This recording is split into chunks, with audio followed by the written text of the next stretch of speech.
que bom estarmos juntos mais uma vez para refletirmos sobre a doutrina espírita.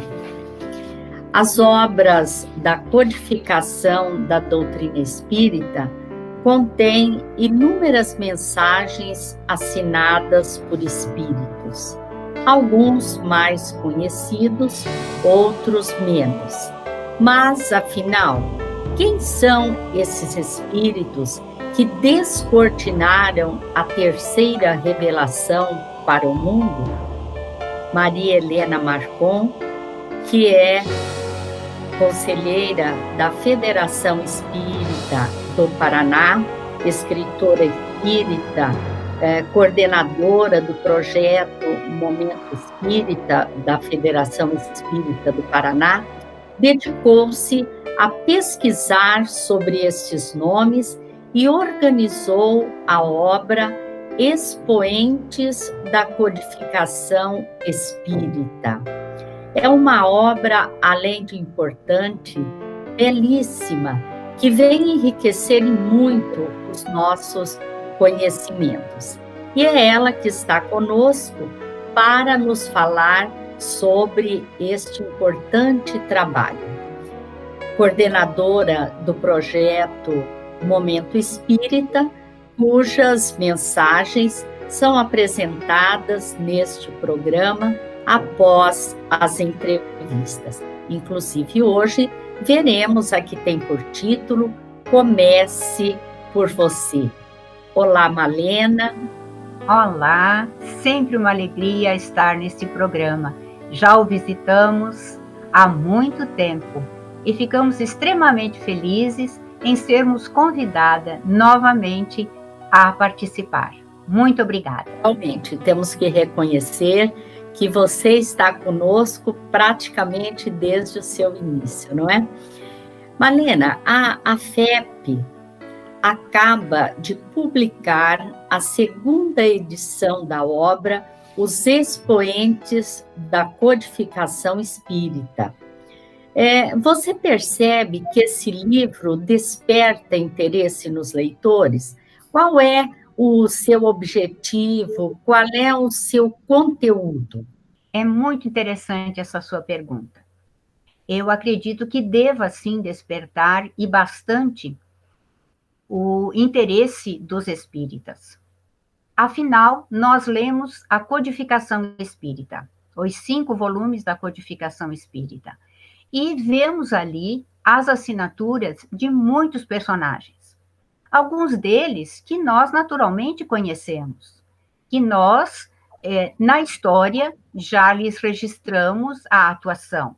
Por exemplo, quando fala ali, ou tem a assinatura de Sócrates, Platão, Swedenborg, foram criaturas que a gente estudou na história, o que fizeram, a sua importância.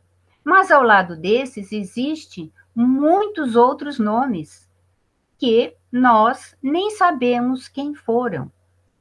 Por exemplo, está lá Francisco Xavier. Não é o nosso Francisco Cândido Xavier, é Francisco Xavier. Nós sabemos o trabalho que ele realizou, porque ele tem a denominação de o apóstolo das Índias. E é muito importante o seguinte, nós lemos ali uma mensagem, por exemplo, sobre a paciência. Quem a assina? E por que esse espírito assina exatamente esta mensagem? Que autoridade ele tem para falar sobre a paciência? Então, quando nós vamos para a história, a vida daquele espírito, o que ele fez no mundo, nós vamos entender por que ele fala deste assunto, daquele outro não. Essa que é a grande importância de os expoentes da codificação espírita. Nós sabermos quem foram aqueles espíritos excelsos convidados pelo Espírito de Verdade para compor a grande equipe que nos veio trazer a codificação espírita. E como foi realizar esta pesquisa? Ainda ela contemplou todos os espíritos citados nas 5 obras básicas da codificação? Infelizmente, não. É isso que nós, na introdução, explicamos, que alguns nomes acreditamos tenham sido pseudônimos, e por isso não os conseguimos localizar na história. E dizemos assim, os nomes dessas criaturas só estão escritos no livro dos céus. Talvez um dia saibamos quem foram. E alguns, nós encontramos coisas muito reduzidas a respeito deles. Ou porque o nome que eles colocam era um nome que encontramos em vários personagens da história, não conseguimos identificar qual deles era, qual deles foi. Lembramos que, num primeiro momento, ao registrarmos São Bento, fizemos de forma equivocada. E logo descobrimos que não era o São Bento a que nos referíamos, mas aquele São Bento era o Bento de Núrcia. Então, algumas identificações nos foram muito difíceis. Por isso, o capítulo 34, o último capítulo do livro, nós colocamos ali um capítulo especial, onde nós citamos 11 personagens, dos quais não temos mais do que 3 ou 4 linhas a respeito de cada um. E dos pesquisados, algum deles trabalha como espírito no movimento espírita brasileiro, Malena? Podemos identificar alguns. Vamos identificar 2 em especial. Um deles, o espírito Emmanuel, que foi o guia espiritual de Francisco Cândido Xavier. Interessante que ele assina uma mensagem. Está em O Evangelho segundo o Espiritismo e foi ditada em Paris em 1861. Qual é o título?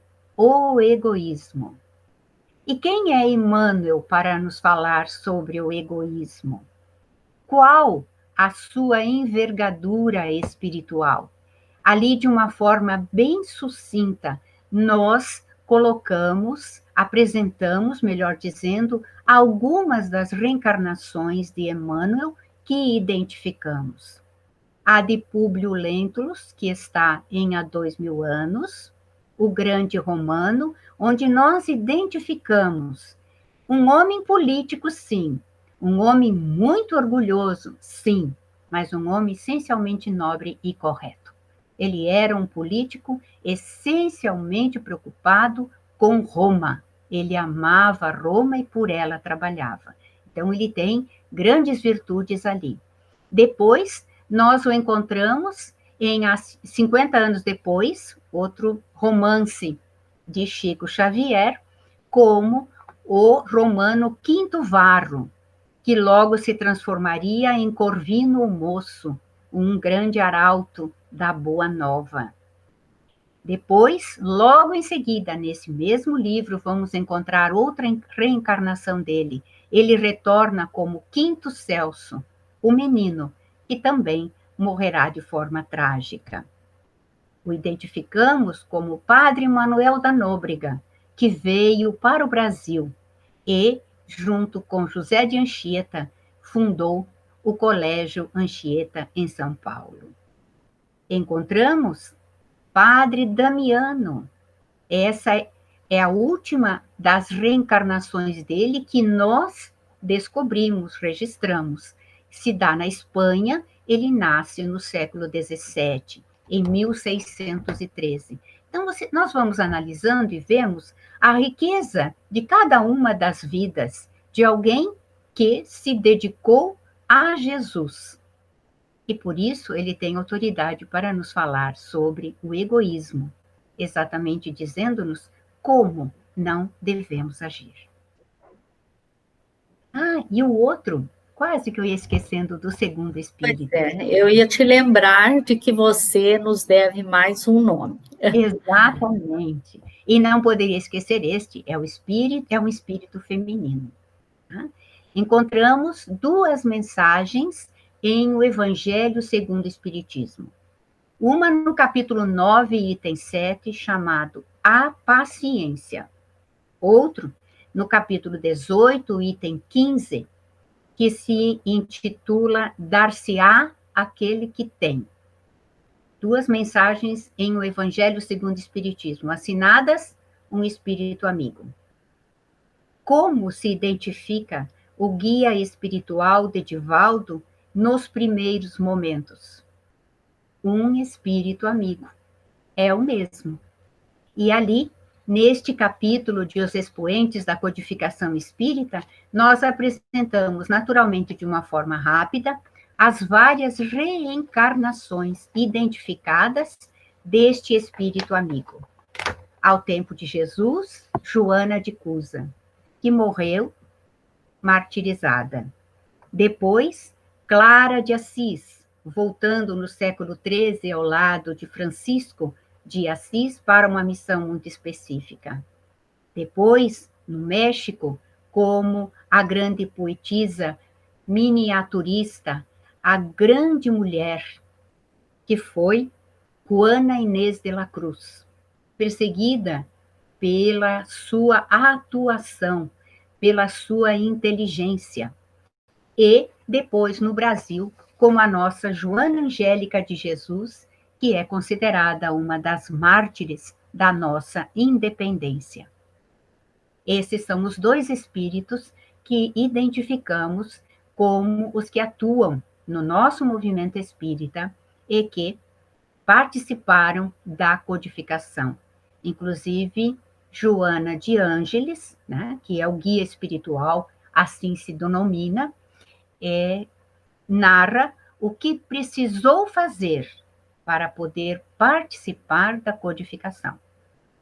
Como ela tivera muitas reencarnações na Igreja Católica, no seio da Igreja Católica, ela precisou fazer um curso na espiritualidade para tornar-se ou ter condições de adequar o seu pensamento a uma questão de universalidade, que era imprescindível para o trabalho da codificação espírita. Espírito de verdade, este que foi, vamos dizer assim, o mentor, né, de Allan Kardec na codificação da doutrina espírita. Ele é identificado nessa obra, ele mereceu algum capítulo especial pelo trabalho especial que ele fez, Malena? Não. Nós não nos sentimos, ou melhor, não nos atrevemos a escrever sobre o espírito de verdade. Lembramos que Allan Kardec, em O Livro dos Médiuns, quando escreve sobre as comunicações, as apócrifas, as verdadeiras, existem ali duas mensagens, ambas assinadas por Jesus de Nazaré. E Allan Kardec faz uma observação de que o nome é tão grande que ele tem, assim, cuidados em colocar aquele nome. Nada nos diz ele, que não possa ser ele, porque tudo condiz com o que foi Jesus de Nazaré. Mas o nome é grande demais. E nós vamos encontrar uma dessas mensagens no capítulo mais extraordinário que existe no Evangelho segundo o Espiritismo. Me desculpe, mas eu toda vez que falo do Evangelho segundo o Espiritismo, eu enalteço o capítulo que eu amo apaixonadamente. Capítulo 6, o Cristo Consolador. Ali nós encontramos o Espírito de verdade se identificando. Venho como outrora aos filhos desgarrados de Israel. É Jesus falando de volta ao nosso coração. Como um ceifeiro, reuni todo o bem esparso na humanidade. Fala, sinto-me profundamente tomado de compaixão pelos homens que enveredaram pelos maus caminhos. É sempre Jesus de volta. Então, esse capítulo, que é assinado pelo Espírito de verdade, identifica quem ele é. Por isso, nós não nos atrevemos a falar sobre Jesus de Nazaré. Jesus, o nosso governador planetário. Jesus, o pastor das nossas almas. Você gostaria de destacar mais algum fato, algum personagem desta obra? Olha, todos eles são extremamente extraordinários. Nós encontramos, por exemplo, ali Delphine de Girardin, que assina mensagens em O Evangelho segundo o Espiritismo. Delphine de Girardin é responsável, inclusive, por trazer para a doutrina espírita Victor Hugo, porque ela era amiga pessoal de Victor Hugo. E ela abria os seus salões em Paris para as manifestações das mesas girantes. Então, muito antes da doutrina espírita realmente se consolidar, o que se daria em 1857, ela vai visitar o seu amigo no exílio e ali, em chegando, ela já estava com câncer à época. E ela chega muito cansada, mas ela vai até a cidade próxima, compra uma mesinha, aquelas redondas, com pé de galo, que eles diziam, né? 3 pezinhos, para que se possam fazer sessões de mesa na casa de Victor Hugo. E ali ele terá a revelação que faz o que realmente se interesse pelas manifestações mediúnicas e depois pela doutrina. É que ele receberá a mensagem de sua filha, Leopoldine, a sua filha mais amada, que morrera exatamente em lua de mel, num passeio de barco no Sena, em Paris. Uma notícia que ele tem quando chega de viagem em Paris e encontra estampado nos jornais que o casal, em lua de mel, morrera. A sua filha era a esposa. E Delphine de Girardin vai estar depois na codificação. Vejamos que o tempo é muito curto da morte dela para depois se manifestar. Que espírito! Malena, depois de nós ouvirmos as suas colocações sobre esses personagens, sobre os expoentes da codificação espírita, só nos resta ler a obra, né? Então, temos certeza de que ela vai enriquecer os nossos conhecimentos e, por certo, nos fazer compreender ainda mais as mensagens por eles ditadas, não é? Nós agradecemos a sua participação. Muita paz. Muito obrigada. Nós vamos agora ver a mensagem do Momento Espírita, que é uma produção da Federação Espírita do Paraná, sob a coordenação da Malena, e desejamos a todos vocês muita paz.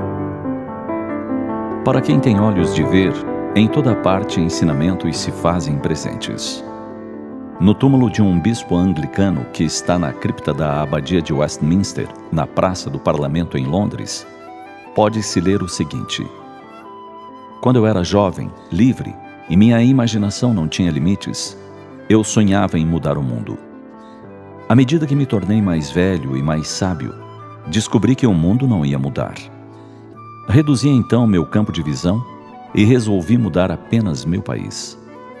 Mas acabei achando que isso também eu era incapaz de mudar.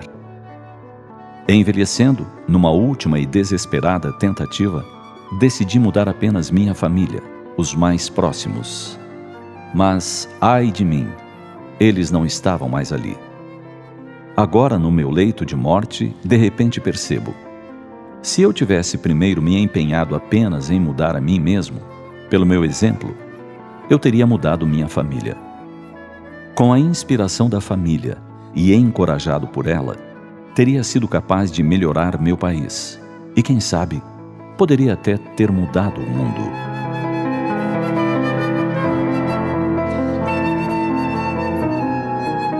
Quase sempre, pensamos e agimos exatamente assim.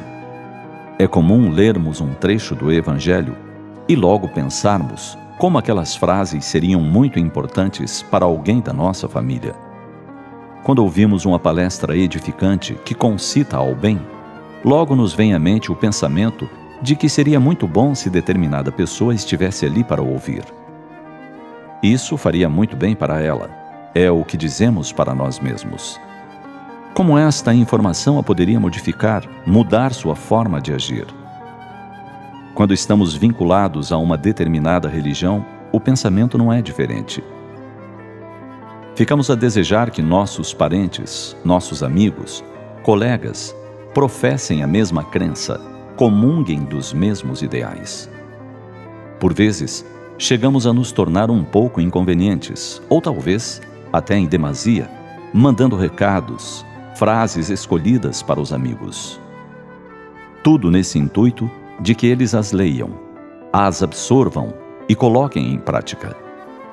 São frases que se referem aos bons costumes, à ética, à moral, e quem as recebe com certeza pensará também. Seria muito bom que o remetente colocasse em prática essas fórmulas. Ele precisa disso. Por isso é que o mundo ainda não é esse local especial que tanto ansiamos. Um oásis de compreensão, com aragem de paz e fontes cantantes de fraternidade. Porque cada um de nós deseja, pensa, anseia por mudar o outro, por fazer que o outro se revista de compreensão, de polidez. Contudo, o modelo e guia da humanidade estabeleceu que cada um deve dar conta da sua própria administração. A administração da sua vida, dos seus deveres, da sua missão. O mundo é a somatória de todos nós, das ações de todos os homens. Cabe-nos, pois, a inadiável decisão de nos propormos a própria melhoria. E hoje é o melhor dia para isso.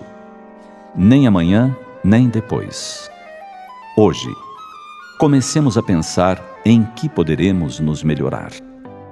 Quem sabe um gesto de gentileza? Que tal um bom dia? Um obrigado? Um sorriso? Pensemos nisso.